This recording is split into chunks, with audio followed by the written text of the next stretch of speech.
Okey, Assalamualaikum. Selamat datang ke kelas Cikgu Sheila. Okey, hari ini kita akan belajar perniagaan tingkatan 5 bab 2. Okey, kita akan tengok slide seterusnya. Okey, dalam bab 2 iaitu pengurusan sumber fizikal dan teknologi, sebenarnya dia kalau tengok dalam topik tingkatan 5, bab ni adalah yang paling sikit dan yang paling mudah sepatutnya lah.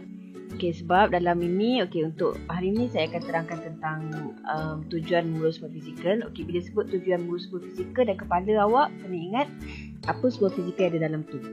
Okey, kemudian prosedur mengurus sumber fizikal. Dah ada sumber fizikal, macam mana cara kita nak uruskan, kita nak maintainkan untuk menjaga sumber fizikal yang ada. Okey, kemudian tujuan mengurus sumber teknologi. Okey, tadi ada sumber fizikal, benda yang kita nampak, benda maujud. Kemudian sumber teknologi, benda yang kita tak nampak.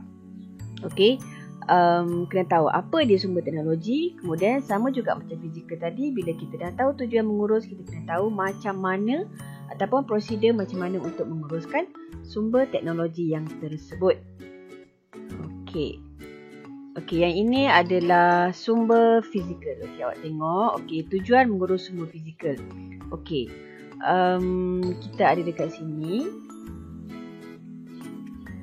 6 sumber fizikal. Okey, iaitu sebelum tu, kenapa kita kena menguruskan sumber fizikal ni? Supaya sumber fizikal ni bila nak digunakan dia pada keadaan yang selamat. Okey, dia berfungsi dengan baik dan dia boleh digunakan pada bila-bila masa. That's why kita kena tahulah tujuan untuk kita menguruskan sumber fizikal tersebut. Okey, maknanya bila kita nak buat barang, nak buat produk, okey, kita kena tahu kita kena ada bahan mentah ni. Ini bahan mentah. Okey, kita ada bahan mentah. Okey, kalau awak tengok ulang kaji tingkatan 4, kita ada 3 sektor. Okey, sektor pertama utama, sektor kedua, sektor ketiga, yang mana sektor utama adalah bahan mentah yang awak dapatkan daripada bumi kan, untuk yang mana dia akan diproses, okey, di dalam kilang. Jadi ini adalah kilang dan mesin. Okey, yang mana kilang dan mesin ni dia melibatkan proses yang mana menukarkan bahan mentah tadi kepada barang siap ataupun barang separuh siap. Okey, selain daripada bahan mentah, kita ada kilang dan mesin. Dalam kilang dan mesin, kita ada juga barang siap. Okay, barang siap ni maksudnya barang yang dah diproses, yang dah sedia untuk dijual. Okey, berbanding dengan yang ini. Ini bahan mentah, kilang dan mesin, produk siap, kemudian kita ada stok. Okey, apa beza stok dengan barang siap? Okey, dua-dua barang tu dah siap. Okey, cumanya produk siap ni yang kita dah ready untuk dipasarkan. Stok pula maksudnya barang yang memang dah ada, dah sedia ada, cumanya disimpan sehingga dia diperlukan. Okey, maknanya kalau kita punya stok dah habis, baru kita akan keluarkan stok-stok yang ada ni lah untuk dipasarkan, untuk dijual kat dalam kedai. Sementara tu dia berada dalam gudang ataupun dalam stor mungkin. Okey, itu adalah stok. Beza dengan produk siap tadi. Okey, yang ini kita ada apa?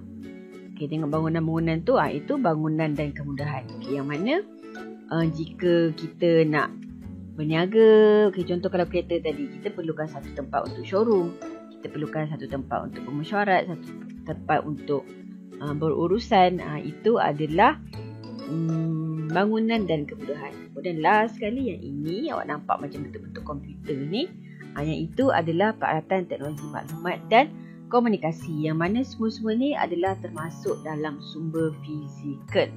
Okey, ada 6 sumber fizikal yang ada. Ini memang kena tahulah. Okey, bila kita dah tahu tujuan mengurus sumber fizikal, iaitu apa itu sumber fizikal tersebut, kita kena tahu tentang prosedur mengurus sumber fizikal. Okey, prosedur ni maksudnya macam mana awak nak uruskan sumber fizikal. Contoh, saya ada kedai. Kedai apa? Kedai jual roti. Okey, saya kena ambil perlindungan insurans dan keselamatan. Okey, kalau awak tengok di sini, bila kita jawab soalan nanti, kita akan nampak sebenarnya daripada 2 prosedur yang ada, kita boleh pecahkan dia kepada 4. Okey, perlindungan insurans maknanya saya ambil insurans lah. Untuk insurans kebakaran, insurans kecurian untuk kedai saya. Kemudian keselamatan pula. Keselamatan ni contohnya macam kita letak CCTV, kita letak fire extinguisher, kita letak pengawal keselamatan. Itu bahagian keselamatan. Kemudian ada penyelenggaraan dan baik polis ada terancang. Okay, contoh, dalam kedai saya tu ada mesin. Okay. Kemudian mesin tu tadi memerlukan penyelenggaraan. Okay, maknanya kita tengoklah nak repair, bila dah rosak kena hantar repair. Kemudian baik polis ada terancang, maksudnya setiap berapa bulan ataupun setiap berapa tahun mesin-mesin saya tu kena dihantar servis. Jadi bila awak tengok prosedur mengurus fizikal ada dua. Perlindungan insurans dan keselamatan, penyelenggaraan dan baik polis yang terancang. Tetapi kadang-kadang bila kita kaitkan dengan soalan, kita boleh pecahkan dia kepada 4. Nanti bila kita jawab soalan, kita akan tengok macam manalah. Okay, next. Tadi ada sumber fizikal yang kita nampak, yang kita boleh pegang. Sekarang ni kita ada sumber teknologi. Okey, dalam sumber teknologi ada 3. Harta intelek, lesen persian dan kemahiran dan pengalaman. Okey, kalau saya ada bagi flipbook tentang bab 2 tingkatan 5, awak boleh tengok. Boleh silap. Okey, harta intelek ni maksudnya hasil kreativiti atau ciptaan daya intelektual seseorang. Maksudnya bila bercakap tentang daya kreativiti, benda tu ada dalam ni. Dan semua orang mempunyai daya kreativiti yang berbeza. Okey, itu kita namakan dia ada harta intelek lah. Okey, kenapa kita kena uruskan harta intelek ni? Supaya dia adalah satu hak eksklusif, yang mana hak milik kita, hak milik pemilik harta intelek tersebut. Jadi kena ada undang-undang yang untuk membendung supaya dia tidak dicuri, supaya tidak diciplak, tidak disalahgunakan, tidak dicetak rompak.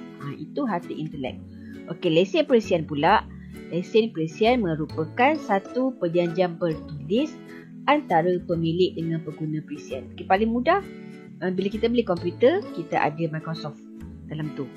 Okey, sepatutnya lah kita kena beli yang memang original, yang mana memang ada clause dia, awak kena bersetuju dengan dia punya syarat-syarat dia. Kemudian barulah ia boleh digunakan. Itu lesen perisian. Okey, kena guna yang tulen dan tindakan mahkamah akan dikenakan lah kalau memang didapati awak memang bersalah, awak cetak rompak. Jadi kena menggunakan perisian yang tulen dan betul-betul kena ada perjanjian lah, perjanjian bertulis antara pemilik dengan pengguna perisian. Okey, yang ketiga adalah kemahiran dan pengalaman. Okey, kemahiran dan pengalaman pun awak tak nampak. Okey, cuma kita tahu berdasarkan awak punya resume ke, okey, pekerja ni dia berpengalaman compared to pekerja lagi seorang. Okey, kenapa setiap organisasi ataupun perniagaan dia lebih suka jika pekerja dia ada kemahiran dan pengalaman? Sebab okey, bila ada pekerja yang mahir, pekerja yang cekap, yang berpengalaman, dia boleh mengurangkan atau mengelakkan sebarang kesilapan masa menjalankan tugas. Okey, lepas tu kualiti produk terjamin sebab kita tahu nak handle macam mana kita nak buat benda tu kan. Sebab awak memang ada pengalaman.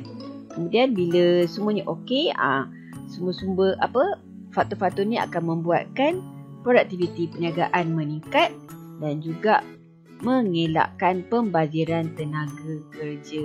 Okey, sebab bila pengerja tu ada kemahiran, ada pengalaman, banyak benda-benda yang dapat dijimatkan kat sini. Okey, kemudian last sekali dapat meningkatkan prestasi. Tapi kita kena tahu juga jika pekerja kita tu ada kemahiran dan pengalaman berbanding dengan pekerja yang lain, dekat sini reward dia, dia kena dibayar gaji yang lebih lah berbanding dengan yang tak ada pengalaman tadi.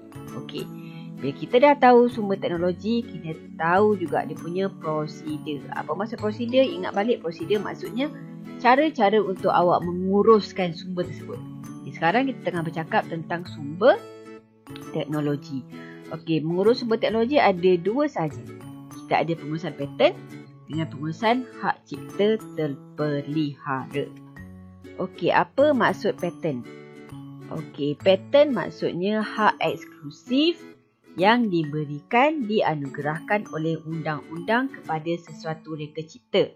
Okey, reka cipta ni sama ada produk ataupun proses untuk melakukan sesuatu.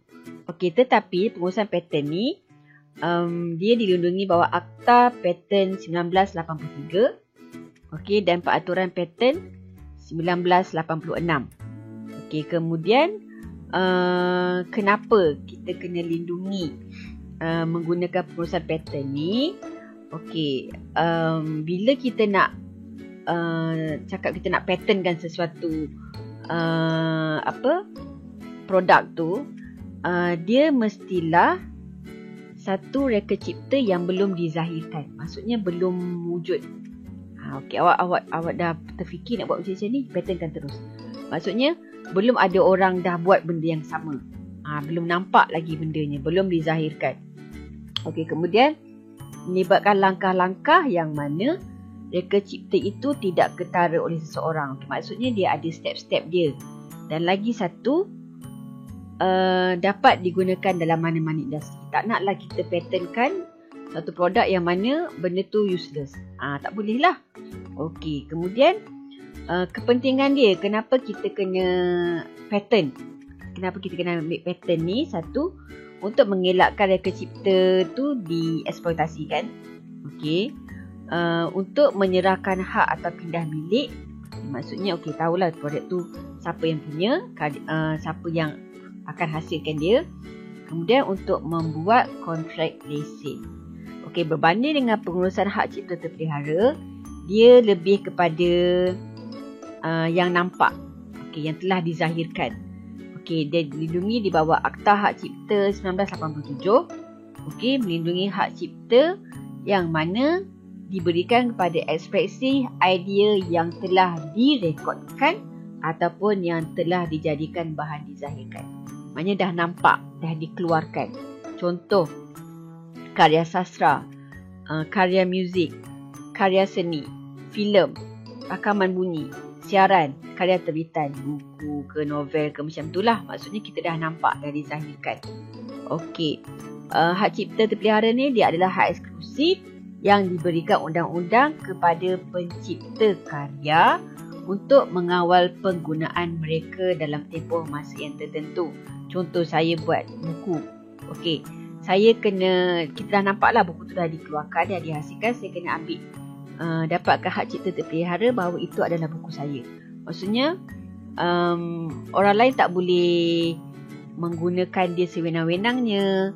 Tak boleh photostat. Kalau awak tengok setengah buku tu tidak boleh dicipta, tidak boleh disunting semula ke apa kan. Itu pentingnya ada hak cipta terpelihara, sebab dia bila kita sebut tentang undang-undang, maknanya kita dilindungi. Jadi tak adalah karya awak sama ada yang belum dizahirkan ataupun telah dizahirkan tu sewenang-wenangnya digunakan ataupun diciplak oleh orang lain. Okey, jadi sehingga itu penerangan ringkas tentang bab 2 tingkatan 5. Okey, ingat balik kita ada semua fizikal, prosedur, semua teknologi dan prosedur. Okay, nanti kita akan buat latihan dan awak akan tengoklah macam mana cara untuk menjawab bab 2, soalan daripada bab 2 ni. Okey, sekian. Kita berjumpa lagi. Assalamualaikum. Bye-bye.